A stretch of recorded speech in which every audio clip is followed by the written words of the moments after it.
എടീ 2 ദിവസമല്ലേ ആയുള്ളൂ നീ ആങ്ങളയുടെ കല്യാണം കഴിഞ്ഞ് വീട്ടിൽ നിന്ന് വന്നിട്ട്. ഇനിയിപ്പോൾ നീ ധൃതി വെച്ച് പോകണം എന്തിനാ? അവരവിടെ ഹണിമൂൺ ആഘോഷിക്കാൻ പോവാ. അപ്പം പിന്നെ എനിക്കെങ്ങനെ വീട്ടിൽ കുത്തിയിരിക്കാൻ പറ്റുന്നേ? നടന്ന് നടന്ന് മനുഷ്യൻ്റെ കാല് കഴിച്ച്. എന്ന് നിങ്ങളുടെ കൂടെ ആ കാറുമായിട്ട് ഇറങ്ങിയിട്ടുണ്ടോ അന്നൊക്കെ ഞാൻ പെരുവഴിയില്ല. ഓ, നിങ്ങളുടെ ഒരു കാറ് അതൊന്ന് കൊടുക്കാൻ പറഞ്ഞാൽ അതൊട്ട് കേക്കിയില്ല. അമ്മേ, അല്ല ഇതാരാ മോളോ?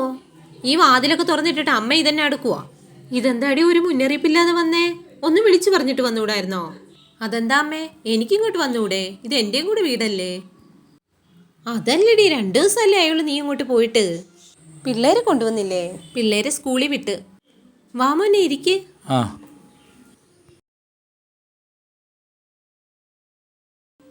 അല്ല, അമ്മയുടെ പുതിയ മരുമോളും മോനും ഒക്കെ എന്തിയേ? ഇവിടെ ഇല്ലേ? അവരൊന്ന് പുറത്തേക്ക് പോയി. എന്നും കറക്കാണല്ലേ. അവൻ്റെ പൈസയൊക്കെ ചുമ്മാ കളയുമായിരിക്കും. അവരെങ്ങും പോയില്ലെന്നേ. 2 ദിവസമായിട്ട് ഇവിടെ തന്നെയായിരുന്നു. ഇന്നാ ഒന്ന് പുറത്തേക്ക് ഇറങ്ങിയത്. അതൊക്കെ പോട്ടെ. ഞാൻ 1 രൂപ ചേട്ടനെ കൊണ്ട് മുടക്കിപ്പിക്കാറില്ല. പൈസ കളയുന്നത് എനിക്കൊട്ട് ഇഷ്ടമല്ല. ചേട്ടനോട് ചോദിച്ചു നോക്ക്. അല്ലേ ഏട്ടാ?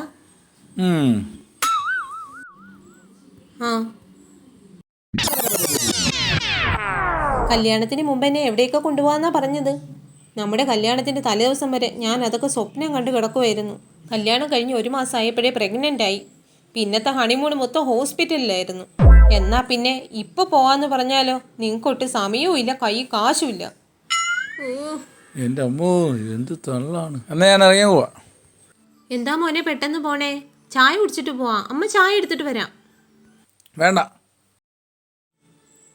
എന്നാ ചേട്ടൻ ചെല്ല്. പിള്ളേരെ സ്കൂളിൽ നിന്ന് വിളിക്കണ്ടേല്ലേ? ദാ അവര് വന്നല്ലോ. എത്തിയിട്ടുണ്ട്. ചേച്ചിയോ? എപ്പോ വന്നു? ഇപ്പൊ വന്നതേ ഉള്ളൂ മോളെ. സുഖല്ലേ? സുഖമായിട്ടിരിക്കുന്നു ചേച്ചി. മോള് പോയി ഡ്രസ്സ് മാറിയിട്. അമ്മ ചായ ഇട്ടിട്ട് വരാം.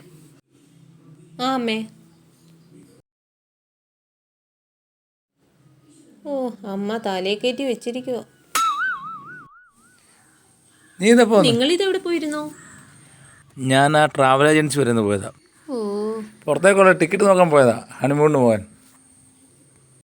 മാലദ്വീപിനുള്ള ടിക്കറ്റ് ശരിയായിട്ടുണ്ട്. എന്തിനാ ഈ പുറത്തേക്കൊക്കെ പോകുന്നത്? നമ്മുടെ നാട്ടിൽ തന്നെ കാണാൻ എന്തോരം നല്ല സ്ഥലങ്ങളാണ് ഉള്ളത്. നിന്റെ പെണ്ണുമ്പിള്ളയുടെ വാക്കും കേട്ട് ഉള്ള കാശൊക്കെ ചുമ്മാ കളയല്ലേ. അവിടെ നിന്നൊന്നും പറഞ്ഞിട്ടൊന്നുമില്ല. ഞാൻ പിന്നെ എൻ്റെ ഇഷ്ടത്തിന് പോവാ. എല്ലാവരും നാട്ടിൽ തന്നെയല്ലേ പോകുന്നത്. ഇതൊരു ചേഞ്ച് ആയിക്കോട്ടെ. ഞാൻ പറയാനുള്ളത് പറഞ്ഞ് നീ ഒന്ന് ആലോചിക്ക്. പോകും. നീ പോയി ചായ കുടിക്കും. ഞാൻ ഡ്രസ്സൊന്ന് മാറ്റി. അതെ, ചേച്ചി പറയുന്നത് ഞാൻ കേട്ട്.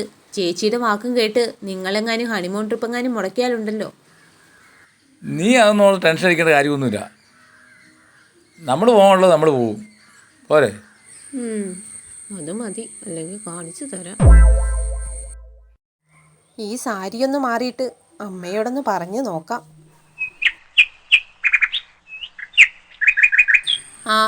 അമ്മയാണ് ഇവിടുത്തെ പണിയെല്ലാം ചെയ്യുന്നേ.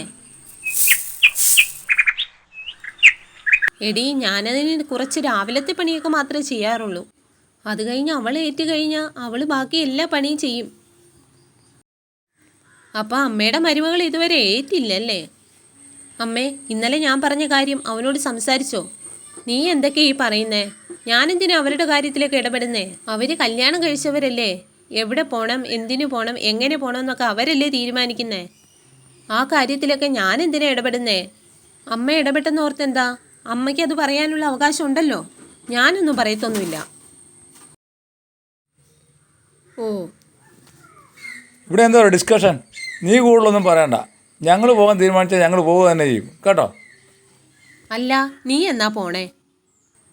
ഞാൻ പോവുക. ഞാനിവിടെ നിൽക്കുന്നത് നിങ്ങൾക്ക് ആർക്കും ഇഷ്ടമല്ലല്ലോ. ഞാനിപ്പോൾ തന്നെ പോവുക. എടി നീ ഞാൻ പോവുക. ഇനി മേലെ ഇങ്ങോട്ട് വരത്തില്ല. എന്നെ വിളിക്കുകയും വേണ്ട. അമ്മേ, നീ എന്തിനാ പേടിക്കുന്നേ? 2 ദിവസം കഴിയുമ്പോൾ അവളിവിടെ ഉണ്ടാവും. നാളെ തന്നെ വിളിക്കുകയും ചെയ്യും.